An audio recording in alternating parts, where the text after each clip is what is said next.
오하이오 강변에 위치한 알리콰파는 미국 펜실베니아주 비버 카운티의 작은 마을로 피츠버그 중심 지역에서 약 29km 떨어져 있으며 피츠버그 대도시권에 속합니다. 여기는 한때 아메리카 원주민들의 무역 중심지였습니다. 20세기에는 철강 제조의 중심지로 발전했습니다.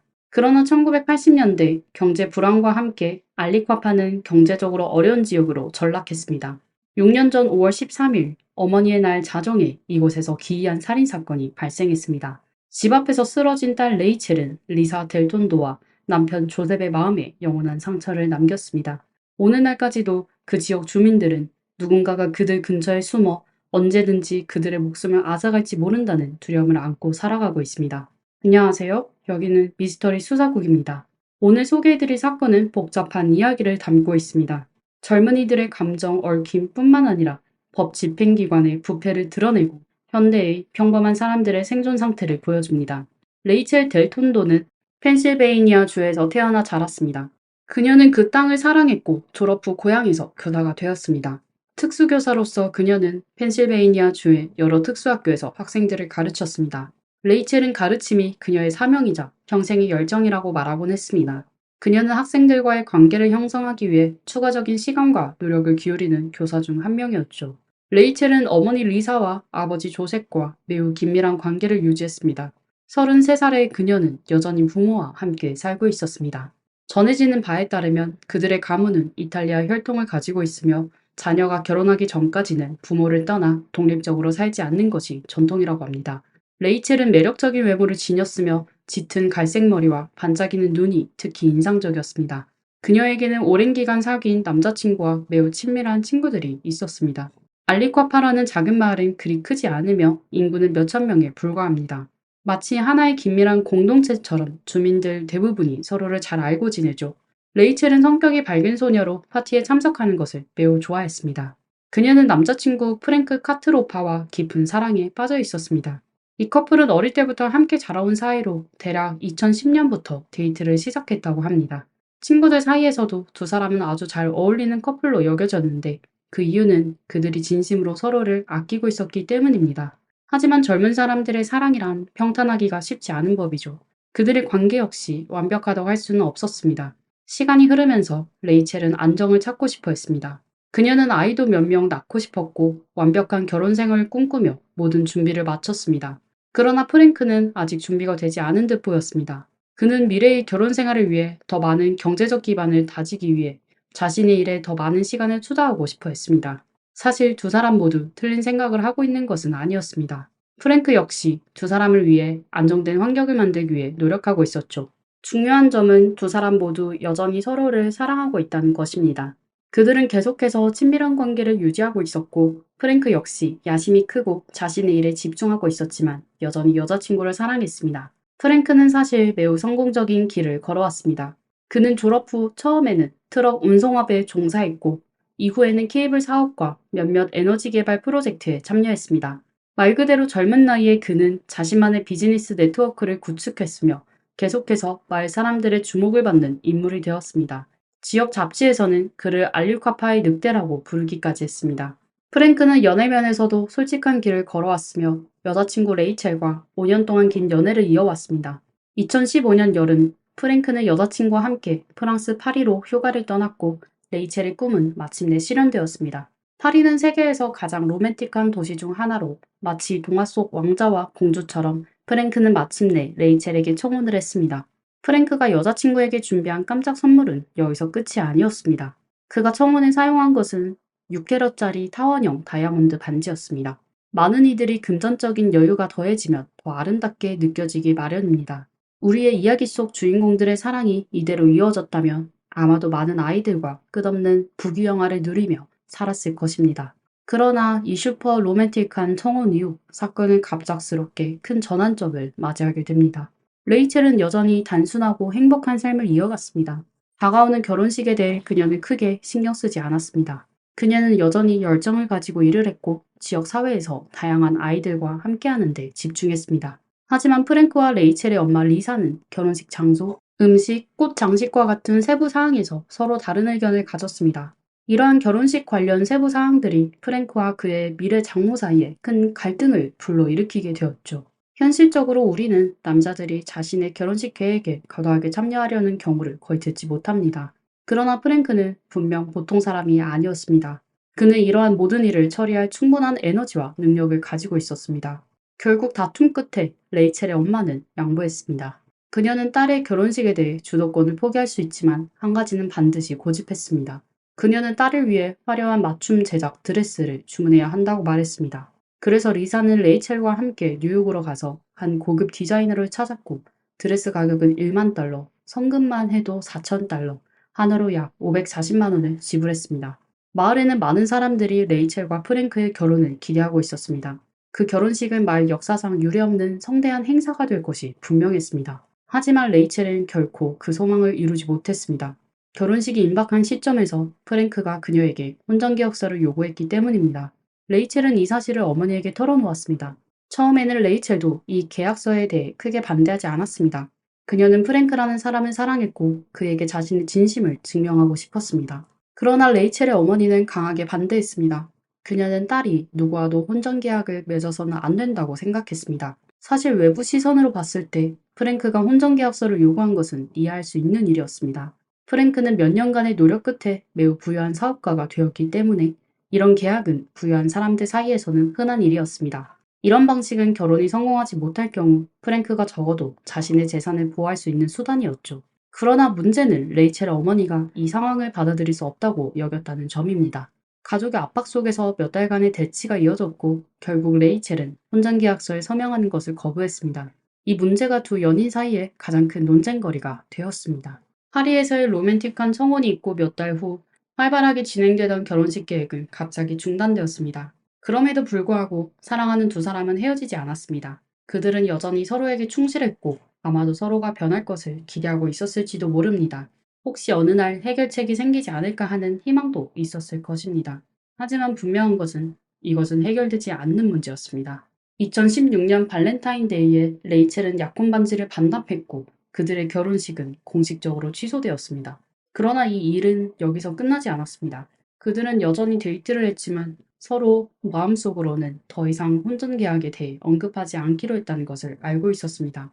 레이첼은 여전히 아름다웠지만 그녀는 내면 깊은 곳에서 프랭크를 잃는 것을 두려워했습니다. 또한 청혼 반지를 돌려준 후 오해를 피하기 위해 더 이상 공개적으로 프랭크와 함께 있지 않았습니다. 평소 밝고 낙천적이던 레이첼은 점점 우울해졌고 친구들과도 거의 어울리지 않았습니다. 반면 프랭크는 크게 영향을 받지 않은 듯 보였으며 매년 성대한 생일 파티를 열곤 했습니다. 2016년 12월 프랭크는 예외 없이 시내에서 가장 호화로운 바를 대여해 생일 파티를 열었습니다. 레이첼은 당연히 그의 여자친구로서 참석했습니다. 파티에 초대된 친구들은 서로 인사를 나누었고 그들의 오랜 친구인 제인과 제인의 남자친구 마테도 자리에 함께했습니다. 이전에 레이첼과 제인은 매우 친한 친구였으나 레이첼이 의도적으로 멀어진 후 제인도 오랜만에 친구를 만나게 되었습니다. 그래서 제인은 매우 반가운 마음으로 레이첼을 맞이했지만 한편으로는 놀라기도 했습니다. 오랜 친구였던 레이첼이 예전처럼 화려하고 생기 있는 모습이 아닌 기운이 없고 지쳐 보였기 때문입니다. 그리고 이어지는 상황은 더 이상 통제할 수 없게 되었습니다. 제인은 무심코 무언가를 말했을 가능성이 있는데 그 말이 레이첼을 심하게 화나게 했던 것이죠. 그 순간 레이첼은 제인에게 주먹을 휘둘렸고 곧 자리를 떠나버렸습니다. 술집 안은 사람들로 북적였지만 그럼에도 불구하고 프랭크는 계속 그녀들을 지켜보고 있었고 이 상황을 눈치챘습니다. 그래서 프랭크는 그들에게 다가갔고 그때 화가 난 제이는 프랭크를 붙잡고 레이첼에 관한 큰 비밀을 폭로했습니다. 이 비밀은 레이첼이 프랭크에게 절대 알리고 싶지 않았던 것이었습니다. 하지만 화가 난 제이는 그런 것에 전혀 신경 쓰지 않았습니다. 그녀는 오로지 레이첼이 방금 자신에게 간 주먹질에 대해 대가를 치르게 하고 싶다는 생각뿐이었습니다. 제이는 아무렇지도 않게 프랭크에게 너 레이첼과 얘기 좀 해야겠어. 그녀가 한밤중에 차 안에서 어떤 아이와 무슨 짓을 하고 있었는지 알아봐 라고 말했습니다. 프랭크는 이 말을 듣고 뭔가 좋지 않은 일이 있다는 신호를 받았습니다. 그 순간 그는 여전히 레이첼을 매우 신경 쓰고 있었기 때문에 제인에게 간절히 부탁하며 그 모든 세부 사항을 말해달라고 했습니다. 이제 사건의 시간 흐름에 주목할 필요가 있습니다. 생일 파티는 2016년 12월에 열렸고 10개월 전인 2월에 로맨틱한 결혼식이 취소되었으며 레이첼은 약품 반지를 반납했습니다. 그리고 결혼식 취소 3개월 전 매우 중요한 경기가 있었던 날, 프랭크는 몇 명의 남자인 친구들과 함께 경기를 보러 가기로 했습니다. 레이첼은 그 자리에 몸매가 좋은 여자들도 함께 참석한다는 것을 알고 있었지만 프랭크는 그녀를 초대하지 않았습니다. 레이첼은 그때 매우 우울했습니다. 그날 밤 마침 이전에 가르쳤던 한 학생이 문자 메시지를 보내 만남을 요청했는데 그 학생은 집에 무슨 일이 생겼다고 말했습니다. 그 후 2명의 지역 경찰관이 레이첼의 차가 편의점 주차장에 정차되어 있는 것을 발견했습니다. 당시 밤 11시쯤이었습니다. 두 경찰관은 차로 다가가 레이첼과 17살 고등학생이 함께 있는 것을 발견했습니다. 레이첼은 그 소년이 예전에 자신이 가르쳤던 학생이며 그가 계속해서 문자 메시지를 보내왔다고 설명했습니다. 그래서 그녀는 이에 만나기로 동의했다고 했습니다. 작은 마을이었기에 그녀는 경찰관들에게 이 일을 자신의 약혼자 프랭크에게 알리지 말아달라고 요청했습니다. 하지만 레이첼은 이후 이 일을 가장 친한 친구인 제인에게 털어놓았습니다. 그녀는 당시 경찰이 아무런 보고서도 작성하지 않았고 기소도 하지 않았다고 말하며 자신이 결백하기 때문이라고 했습니다. 하지만 친구 제인은 그렇게 생각하지 않았습니다. 그녀는 레이첼에게 그 소년과 도대체 무슨 일을 한 거야? 함께 불법 약물을 한 건 아니야? 밤 11시에 편의점 주차장에서 남자아이와 단둘이 있는 게 그렇게 간단한 일이 아닐 것 같은데? 라고 따졌습니다. 그러나 레이첼은 자신이 결백하다고 주장했습니다.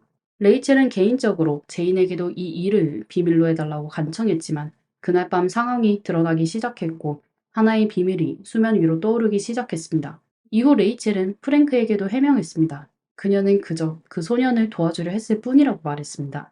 프랭크는 아마도 레이첼에 대한 깊은 사랑 때문에 그녀를 전적으로 믿기로 했습니다. 이 사건 때문에 그들은 제인과 그녀의 남자친구 마테와 완전히 관계를 끊게 되었습니다. 소문에 따르면 화가 난 제인은 레이첼의 불법 약물을 사용했고 남자친구 프랭크와 함께 있는 동안에도 다른 남자들과 애매한 관계를 맺었다는 헛소문을 퍼뜨렸다고 합니다. 혼전계약서 문제와 친구에게 폭로된 일들이 차례로 지나가면서 레이첼과 프랭크 두 사람은 여전히 데이트를 이어갔지만 그들의 관계는 점점 더 불안정해졌습니다. 레이첼의 가족이 이 관계를 반대했기 때문에 그들은 도둑처럼 몰래 만나야 했습니다. 그러나 숨겨진 사랑은 축복받지 못하는 법입니다. 아마도 남자의 자존심 때문인지 겉으로는 프랭크가 레이첼의 충성을 믿는 듯 보였지만 그는 레이첼과 그녀의 학생이 차 안에서 벌인 그날 밤 일을 멈추지 않고 떠올렸습니다. 그래서 2017년 10월 그는 경찰서를 찾아가 그날 밤에 대한 보고서가 있는지 확인해 보기로 했습니다. 그리고 이 시점은 제인이 프랭크에게 여자친구가 바람을 피웠을지도 모른다고 말한 지 거의 1년이 지난 시점이었습니다. 프랭크의 아버지는 은퇴한 경찰관이었기 때문에 프랭크는 경찰서에 간 후 별다른 어려움 없이 그 보고서를 얻을 수 있었습니다. 처음 그를 맞이한 사람은 부경찰서장이었고 원래 규정에 따르면 프랭크가 그 보고서를 받기 위해 몇 가지 절차를 거쳐야 했습니다. 하지만 프랭크는 지역 경찰서에서 어느 정도 특권을 누리고 있었던 듯 했습니다. 부경찰서장이 그에게 보고서를 보여줘도 되는지 망설이고 있을 때 그의 상사가 직접 프랭크에게 보고서를 보여주라고 지시했습니다.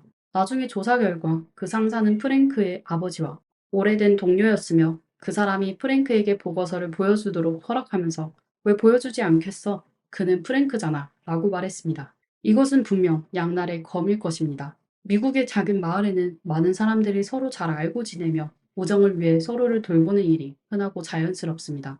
앞서 레이첼은 그날 밤 자신들이 발견된 후 경찰이 어떤 보고서도 제출하지 않았고 아무런 혐의도 제기하지 않았다고 말했지만 실제로는 그 보고서가 존재했습니다. 부서장은 그 보고서를 인쇄해 프랭크에게 직접 건넸습니다. 하지만 이 보고서는 레이첼이 이전에 친구 제인에게 설명했던 상황과는 차이가 있었습니다. 알고 보니 그날 밤 레이첼의 차는 편의점 주차장이 아니라 폐쇄된 주차장에서 발견되었습니다. 시간도 밤 11시가 아닌 새벽 2시에 가까운 시간이었습니다. 보고서에는 자동차의 불이 꺼져 있었고 창문에는 김이 서렸으며 조수석 의자는 뒤로 젖혀져 있었다고 기록되어 있습니다. 모두 당시 상황이 어땠을지 상상해 볼 수 있을 것입니다. 레이첼은 경찰관에게 자신의 약혼자 프랭크에게 이 사실을 숨기고 싶다고 말했는데 이는 프랭크가 불안해할까 걱정되었기 때문이었습니다. 하지만 당시 경찰관은 두 사람 사이에 어떤 부적절한 행동이 있었는지 확인할 충분한 증거가 없었기 때문에 단순히 두 사람의 정보를 기록하는 데 그쳤습니다. 프랭크는 경찰서에서 가져온 공식 보고서를 가지고 돌아갔습니다. 그 보고서에는 두 사람의 신분 정보, 가정 주소, 심지어 운전면허 정보까지 상세하게 적혀 있었습니다. 프랭크는 나중에 당시 매우 충격을 받았고 이후로 레이첼과 영원히 관계를 끊었다고 밝혔습니다. 그러나 레이첼에게는 프랭크와의 이별이 최악의 일이 아니었습니다. 그 보고서는 곧 마치 날개가 달린 것처럼 마을 곳곳으로 빠르게 퍼져나갔습니다.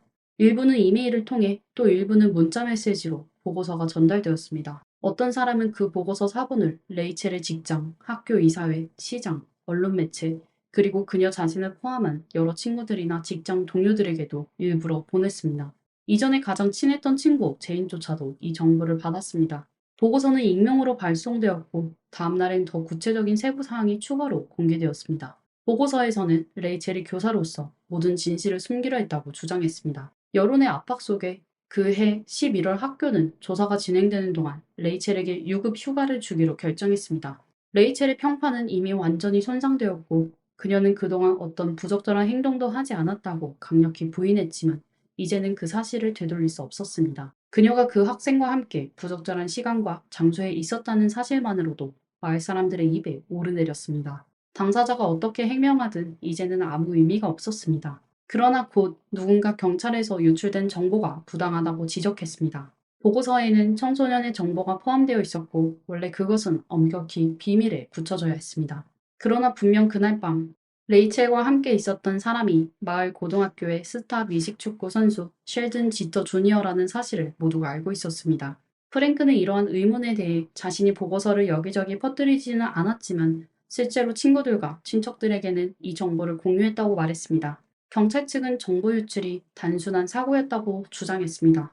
그러나 많은 사람들은 프랭크가 레이첼에 대한 복수를 한 것이라고 생각했습니다. 자신이 소중히 여겼던 여자친구가 자신을 속이고 외도를 했다는 사실에 분노한 나머지 복수를 선택했다는 것입니다. 레이첼의 부모에 따르면 프랭크가 그런 행동을 한 이유는 레이첼을 공개적으로 파괴하려는 의도였다고 합니다. 하지만 프랭크는 이에 대해 부인했습니다. 강제로 휴가를 떠나게 된 레이첼은 완전히 무너졌습니다. 그녀는 밥도 제대로 먹지 못했고 잠도 잘 수 없었으며 심한 우울증에 시달렸습니다. 어머니의 말에 따르면 레이첼은 나중에 정신병원에 입원해 3일간 머물렀고 이전에 친하게 지냈던 친구들도 그녀를 멀리하기 시작했습니다. 그해 12월경 레이첼의 어머니 리사의 끊임없는 노력 덕분에 펜실베이니아주 경찰은 알리콰파 경찰서에 대한 조사를 시작했습니다. 그들은 경찰서 내에서 부적절한 행동이나 부패가 있을 가능성이 있다고 판단했습니다. 유출된 이 문서는 언론 보도의 초점이 되었습니다.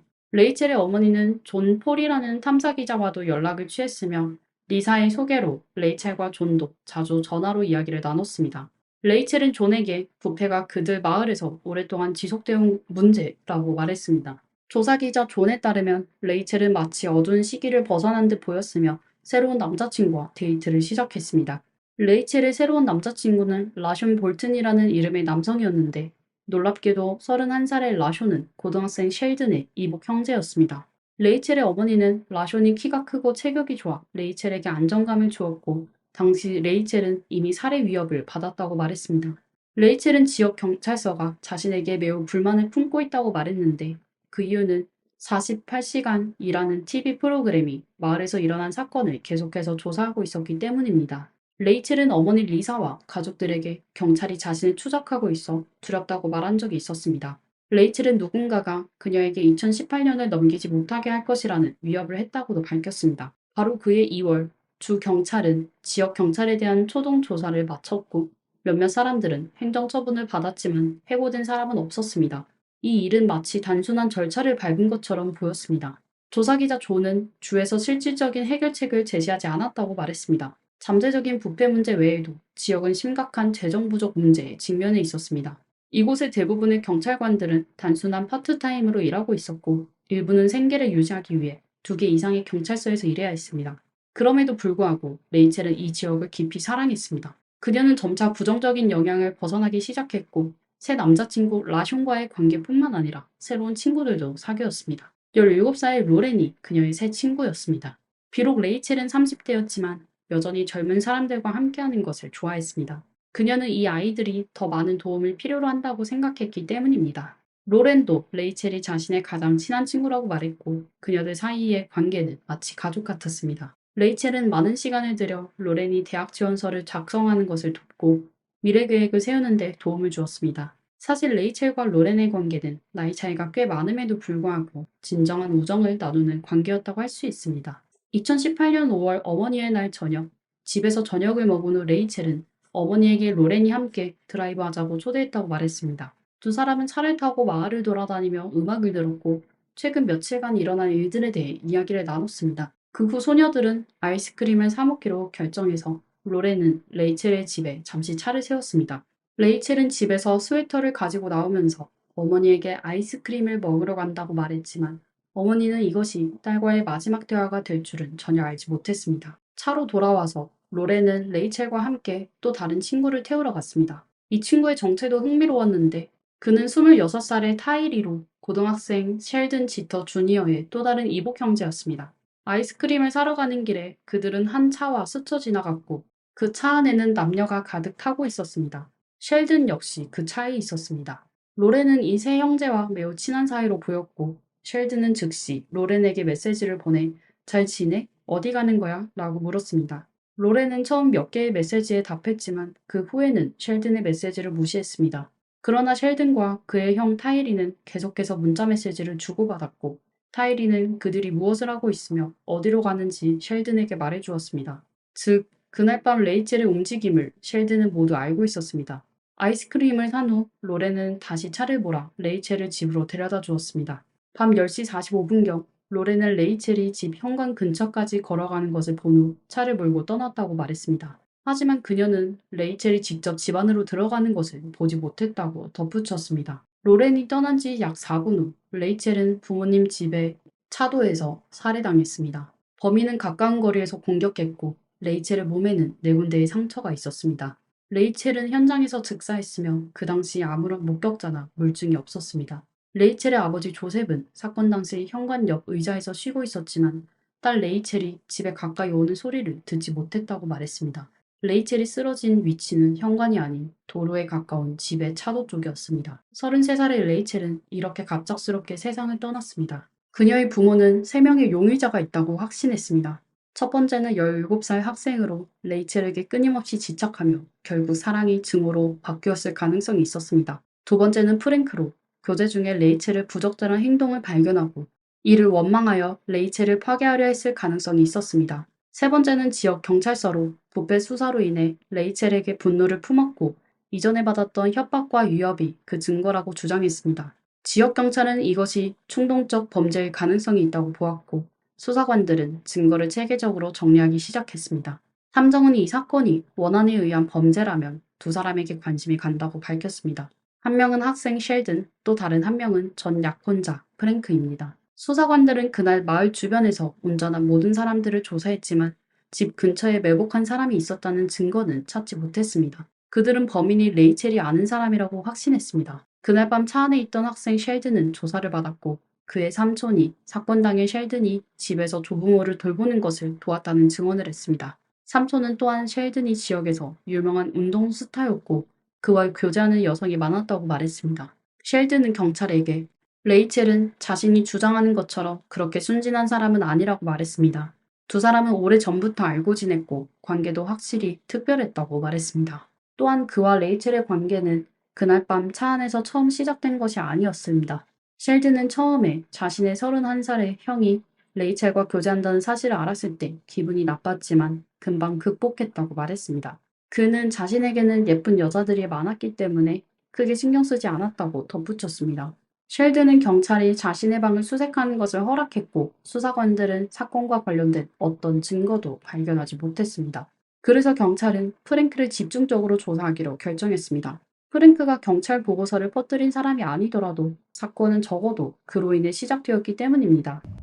게다가 레이첼이 후반부에 주경찰과 언론과 긴밀히 협력했던 것은 프랭크가 오랫동안 사업을 이어온 이 마을에서 그의 인맥에 상당한 타격을 주었을 가능성이 큽니다. 프랭크는 자신과 레이첼이 마라톤 같은 연애를 했으며 이제는 전 약혼자에 대해 특별한 감정이 없다고 밝혔습니다. 하지만 그는 과거에 사랑했던 사람에게 해를 가할 이유가 없다고 주장했습니다. 그렇게 레이첼의 사건은 미해결 상태로 남아 있었습니다. 마을의 경찰 인력이 부족한 탓에 수사는 거의 중단된 상태였으며 조사는 거의 진전이 없었습니다. 그러나 2년 후 마을에서 또 다른 살인사건이 발생하면서 레이첼의 사건은 새로운 전환점을 맞이하게 되었습니다. 2020년 5월 15일 타이릭이라는 30세 남성이 길거리에서 공격을 받았고 공격자는 근거리에서 7번 그를 총으로 쏘았습니다. 조사를 통해 타이릭이 셸든과 함께 살고 있었다는 사실이 밝혀졌습니다. 맞습니다. 우리가 이전에 여러 차례 언급했던 바로 그 셸든입니다. 그리고 이 일이 단순한 우연인지 알 수 없지만 셸든의 삼촌은 타이릭이 1년 넘게 그들 집에서 살았고 가족의 일원이라고 말했습니다. 그러나 셸든은 그날 밤 타이릭을 전혀 보지 못했다고 주장했지만 경찰이 조사한 CCTV 영상은 다른 이야기를 하고 있었습니다. 영상에는 셸든과 타이릭이 함께 차를 타고 집을 떠난 후 아이스크림을 사는 모습이 담겨 있었습니다. 시간이 조금 지나 셸든이 혼자 CCTV 화면에 등장했습니다. 그와 동시에 한 오토바이 운전자가 경찰에 길거리에서 총에 맞은 남성을 목격했다고 신고했습니다. 아이스크림을 사는 이 장면은 담당 수사관들에게 낯익은 느낌을 주었고 그들은 셸든의 방을 다시 수색했습니다.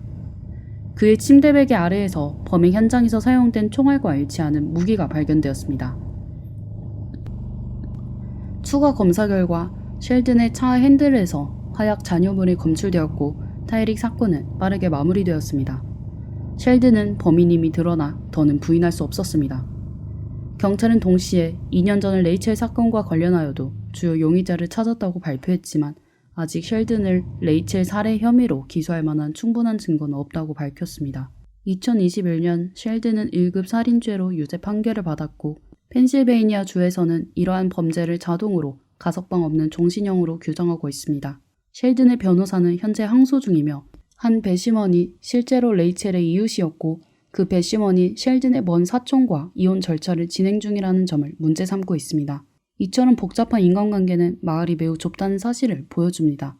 셸든이 판결을 받은 후 검사는 셸든이 레이첼 사건의 범인임을 확신하지만 이를 입증할 수 없다고 밝혔습니다. 검사는 또한 대배심이 셸든을 기소하지 않았기 때문에 자신도 기소하지 않을 것이라고 덧붙였습니다. 오늘날까지도 경찰은 셸든이 타이릭을 살해한 동기를 밝히지 않았습니다. 두 사람은 분명히 친구였고 함께 살고 있었습니다. 하지만 셸든은 아이스크림을 산 후 타이릭을 공격했고 레이첼 역시 그날 아이스크림을 먹은 후 공격을 당했습니다. 이 사건은 매우 복잡하게 얽혀 있으며 셸든과 레이첼 사이에 무언가 말로 설명할 수 없는 관계가 있었는지에 대해서는 사람마다 의견이 다를 것입니다. 또한 17살의 로렌에게도 배경 이야기가 있습니다. 그녀의 아버지는 경찰관이었으며 주에서 진행한 조사 중 한때 유급 휴가 명령을 받았던 적이 있었습니다. 경찰은 초기 조사에서 로렌의 어머니까지 공개적으로 수색했습니다. 로렌은 경찰에게 레이첼을 집에 데려다 줄 때 레이첼이 집 현관에 거의 다다랐다고 말했지만 경찰이 현장에 도착했을 때 레이첼이 쓰러진 곳은 집 현관에서 적어도 30m 이상 떨어진 곳이었습니다. 이 사건에는 또 다른 의문이 남아 있습니다. 레이첼은 미디어와 주 경찰과 긴밀한 관계를 유지했으며 마을 경찰의 위협을 받고 있다고 여러 차례 주장했습니다. 그렇다면 그녀의 죽음이 어두운 세력과 관련이 있는 것일까요? 사실 조사 초기에는 경찰서 내부의 고위 관부들이 정직 처분을 받은 적이 있습니다. 당시 프랭크에게 보고서를 넘겨주는 것을 승인했던 경찰서장은 2년간 정직 처분을 받은 후 중사로 강등되었습니다. 그가 정직된 후 당시 부서장은 대리서장 역할을 맡았으나 로렌과 비밀리에 접촉하며 부적절한 메시지를 주고받은 사실이 드러나 정직되었고 결국 경찰을 떠났습니다. 조사 과정에서 경찰서 내에서 뇌물수수와 자금 횡령이 있었다는 사실도 밝혀졌습니다. 레이첼의 사건은 2018년에 발생했으며 지금과의 시간 차이가 크지 않기 때문에 그녀의 집 근처에 CCTV가 하나도 없다는 것은 말이 되지 않습니다. 그러나 경찰서는 공개 성명에서 그들이 사용할 수 있는 모든 기술을 이미 사용했다고 발표했습니다. 이 성명 자체가 조금은 풍자적으로 들립니다. 전 약혼자 프랭크, 미식축구 스타 셸든, 부패로 지목된 지역 법 집행기관, 이들 중 누가 가장 큰 동기를 가졌으며 누가 가장 큰 수단을 가지고 있었을까요? 그리고 누가 이 모든 죄악을 덮을 방법을 가지고 있었을까요? 이제 나이가 많은 레이첼의 부모는 여전히 힘겹게 살아가고 있으며 딸에게 정의를 찾기 위한 길은 점점 멀어지고 있습니다. 사건을 되돌아보면 모든 것이 얽히고 설켜 있습니다. 만약 혼전계약서가 없었다면 모든 것이 일어나지 않았을지도 모릅니다. 어머니가 딸의 결혼에 지나치게 관여하지 않았더라면 모든 것이 완벽했을 수도 있습니다. 경찰 보고서가 유출되지 않았다면 사랑하는 두 사람이 완벽한 결말을 맞이했을지도 모릅니다. 로렌과 나이 차이를 뛰어넘는 우정을 쌓지 않았더라면 레이첼은 새로운 삶을 시작할 기회가 있었을지도 모릅니다. 이 모든 것이 너무나도 불안정하고 아쉬운 일들입니다. 이처럼 복잡한 사건에 대해 여러분도 많은 의견이 있으실 것 같습니다. 아래에 댓글로 남겨주세요. 오늘의 사건 이야기는 여기서 마치겠습니다. 시청해주셔서 감사드리며 제 채널이 마음에 드셨다면 좋아요와 구독, 댓글 부탁드립니다. 다시 한번 감사드리며 다음 시간에 또 뵙겠습니다. 한밤중 빠르게 달리던 한 차량이 번화가의 교차로에 멈춰섭니다. 한 남성이 차에서 비틀거리며 내려오더니 온몸이 붉은 액체로 뒤덮인 채 전력을 다해 소리쳤습니다. 사람들에게 경찰에게 신고해달라고요. 대체 무슨 일이 그를 이토록 절박하게 만든 걸까요? 안녕하세요.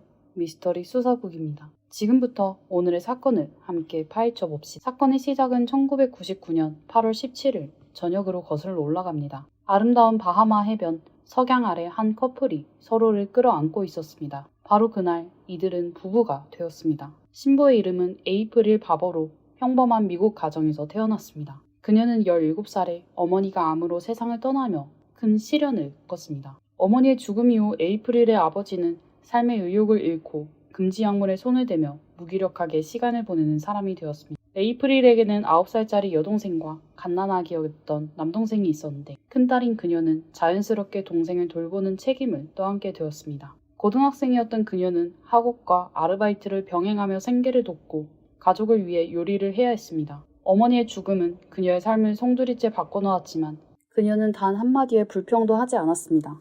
고등학교 졸업 후 에이프릴은 몇 년간 학업을 미뤄가며 가족을 돌보는 데 집중했습니다. 동생들이 어느 정도 자립할 수 있게 된 후에야 그녀는 비로소 자신의 삶을 조금씩 정리할 수 있었습니다. 어머니의 죽음은 그녀에게 큰 상처로 남았지만 그녀는 암 연구를 위해 의학대학원에 진학하기로 결심했습니다. 23살이 된 에이프릴은 암 관련 전공을 공부하기 위해 의학대학원에 들어갔고 대학원에서 KD라는 여성 친목회에 가입했습니다.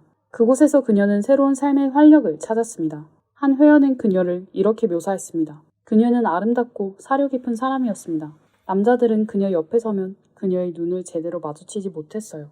에이프릴은 동료들에게 인기가 많았고 그녀의 활발하고 따뜻한 성격은 금세 많은 사람들과 가까워지게 만들었습니다. 그리고 곧 그녀의 인생에 새로운 희망이 찾아옵니다. 대학 친목 행사에서 에이프릴은 저스틴 바버를 만나게 됩니다. 그는 오클라호마 대학교에서 경영학 석사과정을 밟고 있는 수재였습니다. 저스틴은 성숙하고 자신감 있는 사람이었고 어린 남자들과는 다른 매력을 지니고 있었습니다. 그는 에이프릴의 눈을 당당히 마주보며 지적이면서도 유머러스한 대화를 나누었습니다. 이는 에이프릴에게 깊은 인상을 남겼고 둘은 곧 연인 사이로 발전했습니다. 두 사람은 서로를 향한 애정이 깊었고 모두가 부러워할 만큼 다정한 관계를 유지했습니다.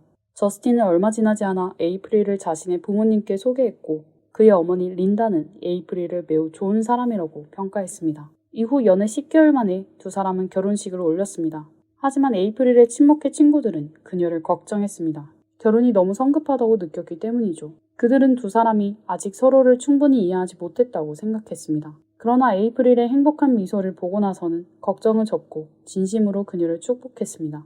허니문을 마친 후 두 사람은 조지아로 이사해 직장을 다니기 시작했습니다. 그들은 에이프릴의 남동생과 여동생을 데려와 함께 살기 시작했습니다. 저스틴에게는 원래 두 사람만의 달콤한 신혼생활이 낯선 두 아이로 인해 예상치 못한 부담으로 다가왔습니다. 하지만 그는 최선을 다해 아이들을 돌보며 좋은 관계를 유지하려 했습니다. 그럼에도 불구하고 두 사람 모두 갓 사회에 진출한 상태라 경제적으로 넉넉하지 않았고 아이를 키우는 데 익숙하지 않아 가족 간 갈등이 자주 발생했습니다. 새로 구성된 이 가족은 기대했던 만큼 조화롭지는 않았던 것이죠. 결혼 2년 후 두 사람의 경력은 점차 안정기에 접어들었습니다. 에이프릴은 병원 방사선과에서 일하다가 승진 기회를 얻었고 저스틴은 플로리다로 발령받아 사업 관리자 역할을 맡게 되었습니다. 집에서 직장까지 약 3시간 거리였지만 커리어를 위해 주말 부부 생활을 선택해야 했습니다. 그들의 일상은 그렇게 흘러갔지만 누구도 예상치 못한 비극이 이들을 영원히 갈라놓게 되었습니다. 2002년 8월 17일, 이날은 두 사람의 결혼기념일이었습니다. 에이프릴과 남편은 플로리다 잭슨빌에서 만나 특별한 하루를 보내기로 했습니다. 하지만 그날 밤 플로리다 세인트 존스 경찰서에 한 통의 신고 전화가 걸려왔습니다. 한 선량한 시민이 교차로에서 도움을 요청하는 한 남성을 만났고 그 남성의 몸에 총상 자국이 있어 경찰에 신고했다고 했습니다. 곧 구급차와 경찰이 현장에 도착했고 그 남성은 바로 저스틴이었습니다. 저스틴은 당시 의식이 또렷했고 들것에 실리기 전에 경찰관에게 에이프릴의 상황을 설명하며 그녀를 구해달라고 요청했습니다. 이후 저스틴은 병원으로 이송되어 응급치료를 받았습니다. 의료진의 검진 결과 저스틴의 몸에는 4군데의 총상이 있었으나 다행히 주요 장기와 뼈를 피하며 관통에 큰 부상을 피할 수 있었습니다. 저스틴은 간단한 회복 치료만으로도 퇴원할 수 있는 상태였습니다. 한편 경찰은 같은 날 밤 해변에서 에이프릴을 발견했습니다. 그녀는 해변 입구의 나무길 위에 쓰러져 있었고 차가운 바닷물에 전신이 젖어 있었습니다. 얼굴에는 깊은 총상 자국이 있었으며 이미 숨이 멈춘 상태였습니다. 법의관은 현장에서 에이프릴의 사망을 확인했습니다. 사건 발생 후 하워드 콜 경관이 이 사건의 수사관 중 한 명으로 배정되었습니다. 그는 즉시 병원을 찾아 저스틴의 진술을 확보했습니다. 저스틴의 설명에 따르면 사건은 이렇게 전개되었습니다. 결혼기념일 당일 그들은 고급 레스토랑에서 저녁 식사를 한 뒤 당구를 치러 바에 갔습니다. 이후 더 놀고 싶었던 두 사람은 자주 찾던 해변으로 산책을 나섰습니다. 에이프릴은 결혼식 날처럼 신발을 벗고 두 사람은 손을 잡고 해안선을 따라 걷다가 시간이 흐른 것을 잊었습니다. 이때 주변은 이미 어두컴컴했습니다. 이때 갑자기 체격이 크고 건장한 한 남자가 어둠 속에서 튀어나와 그들에게 총기를 겨누며 소리쳤습니다. 사건이 너무 갑작스러워 저스틴은 상대방이 무슨 말을 했는지 정확히 기억하지 못했습니다. 그는 단지 그 남자가 백인이었고 키가 더 크고 체격이 자신보다 좋았으며 로고가 큰 진한색 야구모자를 쓰고 있었다고 기억했습니다. 저스틴은 그가 강도라고 판단하고 에이프릴을 보호하기 위해 몸싸움을 벌였다고 했습니다. 그 과정에서 몇 차례 총성이 들렸고 이후의 기억은 없다고 했습니다. 얼마 뒤 저스틴은 해변에서 깨어났지만 주위에는 아무것도 없었습니다. 그는 즉시 에이프릴의 이름을 부르며 주변을 찾았고 결국 그녀가 앞쪽 바닷물 속에 누워있는 것을 발견했습니다. 그녀는 아무런 반응이 없었고 저스틴은 휴대전화를 갖고 있지 않아 두 손으로 에이프릴의 몸을 끌고 도로로 나가 도움을 요청하기로 했습니다.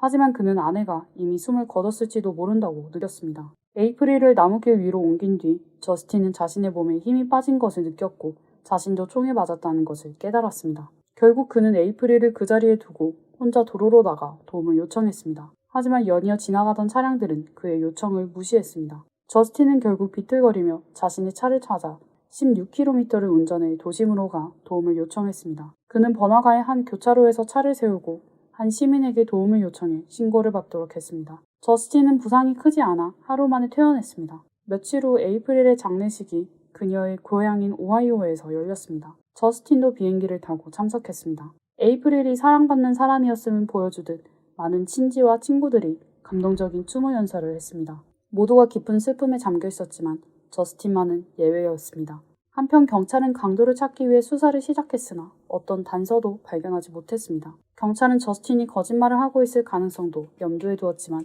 그의 진술은 합리적으로 보였고 그의 배경도 그럴 가능성을 낮게 보이게 했습니다. 저스틴은 유복한 가정에서 자랐고 경력이 우수하며 예의 바른 사람이었습니다. 게다가 본인도 4군데의 총상을 입은 상태였습니다. 누가 자신의 목숨을 담보로 거짓말을 할까요?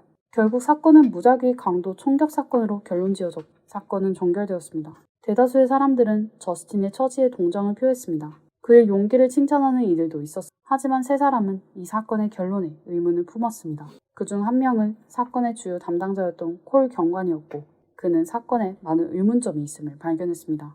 첫째, 모든 정황은 저스틴의 진술에만 의존하고 있었고 강도가 존재한다는 어떤 물적 증거도 발견되지 않았습니다. 저스틴이 묘사한 강도의 외모 역시 지나치게 모호했습니다. 둘째, 사건이 발생한 해변은 외딴 지역으로 사람의 왕래가 거의 없었습니다. 그것도 심야에 강도가 사람을 만날 가능성은 매우 낮습니다. 이런 조건에서 왜 강도가 그곳을 범행 장소로 선택했을까요? 셋째, 저스틴은 총상을 입은 상태에서 16km를 운전해 도심으로 갔습니다. 그 경로에는 주택과 상점들이 많이 있었는데 왜 가까운 곳에서 도움을 요청하지 않고 멀리까지 갔을까요? 저스틴은 이에 대해 늦은 시간이어서 잠들어 있는 주민들을 방해하고 싶지 않았다고 설명했지만 콜 경관은 이 설명이 납득하기 어렵다고 느꼈습니다. 가장 의심스러운 점은 경찰이 저스틴을 데리고 해변으로 가서 사건 현장을 확인하던 중에 벌어졌습니다. 저스틴은 얼굴을 감싸며 울기 시작했지만 콜 경관은 저스틴의 얼굴에서 단 한 방울의 눈물도 흐르지 않는 것을 알아챘습니다. 그는 단지 손으로 눈을 가리고 울음소리를 낼 뿐이었습니다. 이러한 점들은 콜 경관에게 저스틴이 거짓말을 하고 있다고 생각하게 만들었습니다. 콜 경관은 이러한 의문점을 상부에 보고했지만 곧이어 한 목격자가 사건 당일 도로변에서 수상한 차량을 보았다고 진술했습니다. 이에 따라 상부는 사건을 단순한 무작위 강도 사건으로 결론짓기로 했고 콜 경관은 압박에 굴복할 수밖에 없었습니다. 두 번째로 의문을 가진 사람은 에이프릴의 친구인 앰버 미첼이었습니다. 두 사람은 KD 여성 친목회에서 만나 절친한 친구가 되었습니다. 앰버는 에이프릴의 결혼 생활에 대해 처음부터 의구심을 품고 있었습니다. 에이프릴은 한 번은 저스틴이 에이프릴의 여동생과 말다툼을 벌였고 그녀가 화가 나서 고향에 있는 친척 집으로 떠났다고 말한 적이 있었습니다. 이어서 7살 난 남동생도 고향으로 돌아갔습니다. 그런데 저스틴은 이 사건에 몹시 화를 내며 집에서 물건을 집어 던졌다고 합니다. 앰버와 에이프릴 모두 의아하게 생각했습니다. 두 아이는 저스틴과 혈연 관계가 없었고 저스틴 입장에서는 부담이 줄어든 것이니 오히려 기뻐해야 하는 게 아니었을까요? 앰버는 저스틴이 체면을 중시했기 때문에 화가 난 것이라고 결론지었습니다. 이는 그의 모범적인 남편 이미지를 훼손하는 일이었기 때문입니다. 에이프릴은 또 저스틴이 외모 관리에 병적으로 집착한다고 말한 적이 있었습니다. 저스틴은 고등학교 시절부터 입던 청바지를 지금까지 가지고 있었고 매달 정기적으로 그 바지를 입고 거울 앞에서 자신의 몸매를 확인했습니다. 만약 바지가 불편하게 느껴지면 그는 며칠 동안 단식하며 체중을 조절했습니다. 이러한 강박은 에이프릴에게도 영향을 미쳤습니다. 저스틴은 아내에게도 같은 조건을 요구했으며 이는 원래 몸집이 작았던 에이프릴을 매우 힘들게 했습니다. 에이프릴은 저스틴과 식사할 때마다 조심스럽게 먹으며 한 입이라도 더 먹으면 남편이 화를 낼까 두려워했습니다. 더 심각한 문제는 에이프릴이 저스틴의 외도를 의심했다는 것입니다. 이로 인해 두 사람은 한 차례 큰 다툼을 벌였고 저스틴은 외도가 사실임을 인정했습니다. 그러나 그는 단 한 번의 실수였으며 다시는 그런 일이 없을 것이라 약속했고 에이프릴은 결국 그를 용서했습니다. 이 모든 이유로 앰버는 에이프릴의 죽음이 저스틴과 관련이 있다고 확신했습니다. 그녀는 에이프릴의 가족들과 함께 경찰 조사 결과에 반대하며 재조사를 요구했습니다. 세 번째로 가장 중요한 인물은 에이프릴의 이모 패티 페리시였습니다. 에이프릴의 가족 중 아버지는 금지 약물에 중독되어 있었고 두 동생은 아직 미성년자였습니다. 그래서 에이프릴을 어린 시절부터 돌봐온 이모 패티가 가족 중 가장 목소리를 낼 수 있는 사람이었습니다. 패티는 또한 오클라호마의 판사로 일하고 있는 법조인이었으며 이 사건에 대해 놀라운 사실을 알고 있었습니다. 에이프릴은 저스틴이 두 사람의 생명보험으로 200만 달러, 약 28억 원을 가입했다고 말한 적이 있었습니다. 에이프릴은 보험금이 너무 많아 생활에 부담이 될 수 있다는 이유로 의문을 제기했지만 저스틴은 꼭 200만 달러로 가입해야 한다고 주장했습니다. 더 충격적인 점은 저스틴이 주식 투자 실패와 과도한 소비로 이미 5만 달러, 약 6,990만 원의 빚을 지고 있었다는 사실이었습니다. 법조계에서 오랜 경험을 쌓은 패티는 이 모든 의문점들을 조합해 볼 때 조카 에이프릴이 저스틴의 치밀한 계획으로 인해 목숨을 잃었다고 확신했습니다. 패티는 에이프릴의 가족을 대신해 경찰 수사 결과에 강력히 이의를 제기하며 사건의 진실을 밝혀달라고 요청했습니다. 그러나 저스틴에게 의심스러운 정황이 많음에도 불구하고 이 사건은 여전히 물적 증거가 없는 상태였습니다. 저스틴이 사건을 계획했거나 에이프릴의 죽음과 직접적으로 연관이 있다는 증거는 전혀 발견되지 않았습니다. 따라서 의심스러울 때는 무죄라는 원칙에 따라 저스틴은 아무런 처벌도 받지 않았습니다. 저스틴은 고향인 오하이오로 돌아가 곧 새로운 삶을 시작했으며 새로운 여자친구도 생겼습니다. 같은 시기 기이한 사건의 전개는 언론의 관심을 끌었습니다. 여러 TV 방송국과 언론 매체가 이 사건을 보도했습니다. 조사 결과에 반대했던 3명의 인물은 연합 전선을 구축해 저스틴의 추악한 면모와 사건의 의문점을 대중 앞에 폭로했습니다. 이들은 사건의 전모를 있는 그대로 공개했고 이를 본 대중은 진실이 무엇인지 깨달았습니다. 여론은 즉시 에이프릴의 가족 편으로 기울었고 대중의 지지를 얻은 이모 패티는 판사로서 다시 한번 경찰에 압박을 가했습니다. 여러 노력 끝에 세인트 존스 경찰서는 사건 재조사를 결정했고 콜 경관은 정식으로 조사 권한을 부여받았습니다. 에이프릴을 지지하는 사람들은 저스틴에게 반드시 대가를 치르게 하겠다고 맹세했습니다. 그러나 진실이 정말로 모두의 추측처럼 저스틴이 거짓말인지 여부는 철저한 조사 결과가 나와야만 확인될 일이었습니다. 그렇게 2년이 흘렀습니다. 2004년 경찰은 저스틴을 계획적 상해 혐의로 전격 체포했습니다. 저스틴은 모든 혐의를 강하게 부인했지만 검찰은 이번에는 물러서지 않았습니다. 결정적 증거는 없었지만 검찰은 저스틴을 기소하기로 했습니다. 이는 매우 과감한 결정이었고 승소 가능성도 예측하기 어려웠습니다. 만약 실패한다면 검찰은 국내의 웃음거리가 될 수도 있었습니다. 그렇다면 검찰이 이러한 과감한 결정을 내리게 된 이유는 무엇이었을까요? 2006년 6월 약 2년간의 준비 끝에 세인트 존스 법원에서 저스틴의 계획적 상해 혐의에 대한 재판이 열렸습니다. 법정은 양측 가족들로 가득 찼고 검찰은 2명의 젊은 검사들을 대표로 내세웠습니다. 반면 피고 측 변호인은 풍부한 경험을 자랑하는 노련한 변호사였습니다. 재판이 시작되자 검찰은 먼저 콜 경관을 첫 번째 증인으로 호출했습니다. 콜 경관은 사건에서 발견한 여러 의문점, 특히 저스틴의 차량 이동 경로가 비합리적이라는 점을 구체적으로 설명했습니다. 이어서 검찰은 저스틴의 불륜 상대를 증인으로 세워 그의 외도 사실을 입증했습니다. 이에 피고 측은 즉각 반격했습니다.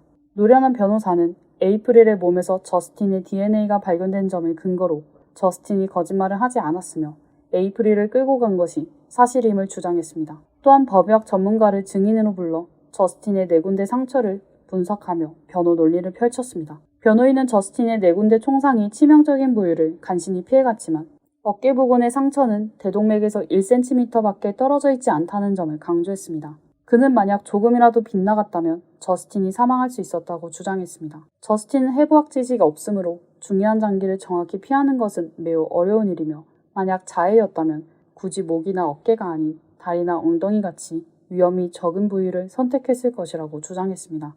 이러한 논리는 매우 설득력이 있었고 법정에서는 즉시 웅성거림이 일었습니다. 이때 저스틴은 자신만만한 미소를 지으며 승리를 눈앞에 둔 듯 보였습니다. 하지만 검찰은 이에 흔들리지 않았고 추가 증거를 제시하겠다고 선언했습니다. 검찰이 제시한 첫 번째 증거는 200만 달러, 약 28억 원짜리 2건의 보험 증서였습니다. 그중 하나는 에이프릴이 가입자로 수익자는 저스틴이었으며 보험사 직원은 이 보험이 저스틴에 의해 가입되었다고 증언했습니다. 이 증거는 법정을 충격에 빠뜨렸죠. 저스틴이 겉으로 보이는 모습처럼 정직하지 않다는 점이 드러난 순간이었습니다. 이어 검찰은 두 번째 증거를 제시했습니다. 이는 저스틴의 컴퓨터 하드디스크에서 복구된 데이터였습니다. 경찰은 기술적인 방법으로 저스틴이 삭제한 내용을 복구했으며 사건 몇 달 전 저스틴이 인터넷에서 어디를 쏘면 치명상을 피할 수 있을까라는 주제를 조사한 기록을 발견했습니다. 그는 의학, 총상, 오른쪽 흉부, 팔, 어깨, 손바닥 등의 키워드를 검색했고 이 부위들은 저스틴이 실제로 총상을 입은 부위와 정확히 일치했습니다. 이 증거는 법정에 있던 모두를 경악하게 만들었습니다. 이어 검찰은 세 번째 증거를 제시했습니다. 이번에도 저스틴의 컴퓨터에서 복구된 데이터로 사건 당일 저스틴이 건즈 앤 로지스의 유명곡인 Used to Love Her를 다운로드한 기록이었습니다.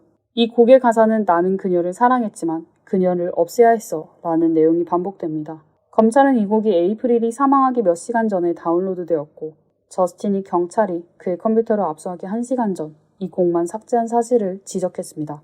이번에는 저스틴의 얼굴에서 더 이상 웃음기를 찾아볼 수 없었습니다. 변호인은 즉시 반격에 나섰습니다. 그들은 컴퓨터 데이터가 증거로서 신뢰할 수 없다고 주장했습니다. 사람들은 누구나 수백, 수천 건의 검색 기록을 가지고 있으며 검찰이 단지 저스틴에게 가장 불리한 검색 기록만을 선택한 것은 편향적인 행동이라고 지적했습니다. 이어서 변호인은 2명의 목격자를 증인으로 불러냈습니다. 이들은 사건 당일 현장 부근 도로에서 수상한 차량을 목격했다고 증언했습니다. 하지만 이들의 증언은 일치하지 않았고 한 사람은 밝은색의 차량을 보았다고 했으나 다른 사람은 차량이 검은색이었다고 주장했습니다. 결국 두 목격자의 증언은 아무런 도움이 되지 않았습니다. 그러나 검찰은 아직 공격을 멈추지 않았습니다. 이제 그들은 가장 강력한 증거를 꺼낼 준비를 했습니다. 에이프릴의 시신 위치를 재현한 현장 시뮬레이션 이미지가 대형 스크린에 띄워졌습니다. 이미지는 에이프릴의 왼쪽 뺨이 총상을 입었으며 체액이 상처를 따라 흘러내려 땅으로 이어진 흔적을 보여주었습니다. 저스틴의 진술이 사실이라면 그는 물가에서 에이프릴을 발견한 후 그녀의 겨드랑이에 팔을 끼워 몇백 미터를 끌어 나무길로 옮겼다고 주장했습니다. 그러나 이 과정에서 이미 숨진 에이프릴의 머리가 좌우로 흔들렸을 것이고 체액은 얼굴 전체로 퍼져야 하며 모래사장에도 그 흔적이 남아야 했습니다. 하지만 실제로는 전혀 그렇지 않았습니다. 에이프릴의 체액은 단순히 왼쪽 뺨 한쪽 방향으로만 흘렀고 해변 어디에서도 그녀의 몸이 큰 범위로 이동했다는 흔적이 발견되지 않았습니다. 이는 에이프릴의 시신이 큰 움직임이나 옮겨지는 과정이 없었음을 보여줍니다. 이 증거는 저스틴이 거짓말을 하고 있음을 강하게 암시하며 저스틴에게 치명적인 타격을 입혔습니다. 법정은 순간 침묵에 휩싸였고 모든 이가 이미 답을 알고 있는 듯 보였습니다. 이로써 양측의 주장은 모두 마무리되었습니다. 마지막으로 검찰 측의 매트 폭스맨이 최종 변론을 시작했습니다. 그는 이렇게 말했습니다. 저스틴은 단지 법의 심판을 피하고 싶었던 것이 아닙니다. 그는 200만 달러의 보험금을 원했고 피해자로서 동정을 받기를 원했으며 아내를 구하려 했던 영웅으로 여겨지길 원했습니다. 그의 행동은 순전한 욕심입니다. 사실 위에서 언급된 논쟁은 재판의 일부에 불과합니다. 실제 재판은 무려 일주일 동안 지속되었습니다. 재판이 끝난 후에도 배심원단은 결론을 내리지 못하고 있었습니다. 이 사건에 관심을 가진 모든 사람들은 초조하게 결과를 기다렸죠. 시간이 흐르고 나흘째 오후가 되어서야 배심원단 12명은 마침내 만장일치로 판결에 도달했습니다. 직접적인 증거가 없는 상황에서도 그들은 피고 저스틴 바버가 1급 계획적 상해죄에 대해 유죄라는 결론을 내렸고 사형을 권고했습니다. 이 소식을 들은 에이프릴의 지지자들은 모두 감격의 눈물을 흘렸습니다. 반면 저스틴과 그의 부모는 멍한 표정으로 판결을 받아들일 수 없다는 모습이었습니다. 그러나 법원은 배심원단의 사형 권고를 채택하지 않았습니다. 대신 저스틴에게 가석방 없는 종신형이 선고되었습니다. 오늘날까지도 교도소에 수감 중인 저스틴은 여전히 자신의 무죄를 주장하고 있으며 계속해서 항소를 시도하고 있습니다. 그는 무죄로 풀려날 때까지 포기하지 않겠다고 말했습니다. 사건 당일 에이프릴은 3시간 동안 직접 운전해 저스틴의 근무지까지 찾아갔습니다. 그녀는 사랑하는 남편과 함께 기념일을 보내고 싶어 했습니다. 하지만 그녀가 맞이한 것은 비극적인 죽음이었고 에이프릴은 아름답고 성실하며 친절하고 교양 있는 여성이었습니다. 많은 남성들이 꿈꾸는 아내였지만 저스틴은 그녀를 소중히 여기지 않았습니다. 저스틴이 언젠가 자신의 잘못을 깨닫고 평생 그 대가를 치르며 참여하기를 바랍니다. 이것으로 오늘의 영상을 마칩니다. 끝까지 시청해주셔서 정말 감사합니다. 영상이 마음에 드셨다면 좋아요를 눌러주시고 더 많은 사건 이야기를 보고 싶다면 채널을 구독해주세요. 그렇다면 다음 영상에서 다시 뵙겠습니다. 감사합니다.